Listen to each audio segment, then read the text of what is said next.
LG's latest smartphone brings a new camera, new biometric features, and some interesting extras to MWC. Buckle up, friends, it's about to get interesting. It's Joshua Vergara, what's going on, everybody? And this is the LG G8 ThinQ. For the most part, what you might want from a flagship LG device returns here, which is the best news. You still get a multi-camera setup with the rear shooters now including a telephoto, and the front array adding in a TOF or time-of-flight camera that is key to many of the new features LG is introducing. The phone is largely familiar, though it is nice to see that there is literally no camera hump to be found. The entire phone is a flat slate. A refreshing part of the design is how easy this phone is to handle. As part of the G line, the G8 keeps things pretty narrow compared to the other larger devices that we saw commonly through the end of 2018.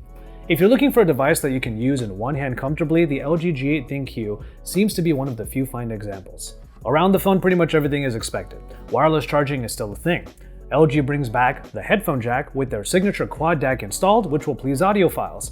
Speaking of which, the Boombox Sound feature has been doubled up. The back of the phone still helps surfaces resonate the sound, but the speakers have also been placed behind the screen to help it blast tunes as well.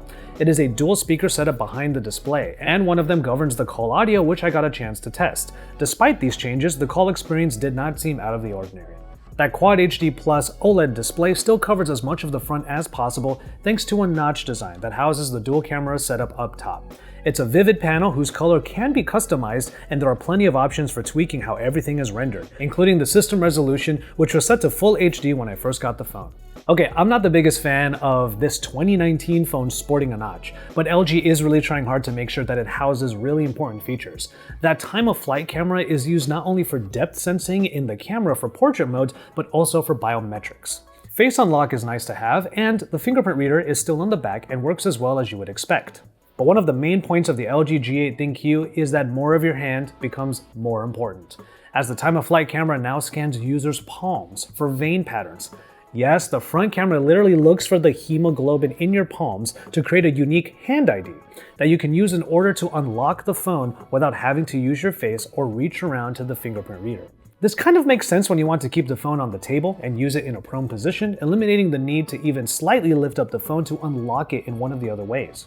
But when the phone is ready to go, your hand will continue to be useful for air gestures. These use the TOF camera in order to recognize that a hand is in view, after which time a small graphic showing your hand in open space appears. It's usually best to put one's hand in kind of a claw formation, something like the master hand from Smash Bros, and at that point you have a few different options. When in the general OS, you can just slide your hand left or right to quickly launch one of two applications. Closing the claw in plain view of the camera triggers a screenshot. When you're in media applications like YouTube, you can slide left and right for media controls, and then you can stay in that master hand position and rotate your hand to control the volume. That last one is definitely the coolest, and I had quite a bit of fun with it. Clearly, the idea here is for you to unlock the phone and then hover your hand until the little indicator appears, signaling that the TOF camera is on. It has a long timeout period, so after you do some commands with your master hand, you can chain together more tasks. For example, unlock the phone, open YouTube, then hit play and adjust volume. Do you all think it's a worthwhile feature? Let's talk about it in the comments. And finally, the camera experience for both photo and video bring back all of the features that fans love about LG phones.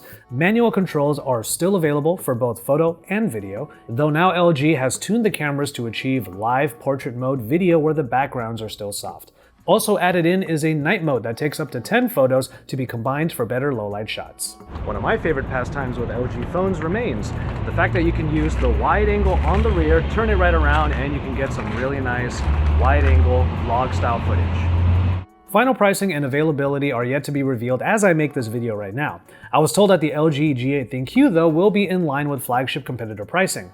I'll update the description with that info once it becomes available. LG is definitely swinging for the fences to bring some really unique features to a phone that continues their core DNA. It is still a creator's device, giving the creative user more options and control than most other smartphones.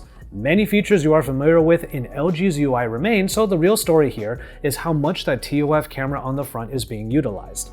Unlock the phone however many ways you'd like, but when you want some unique control, a very tiny version of the Minority Report dream is here.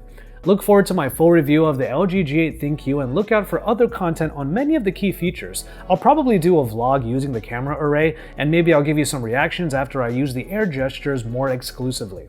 Subscribe to my channel to keep up with all of that and more. Until my next video, look forward to the rest of my MWC coverage. Thank you so much for watching, and I'll just remind you to enjoy your tea, everybody.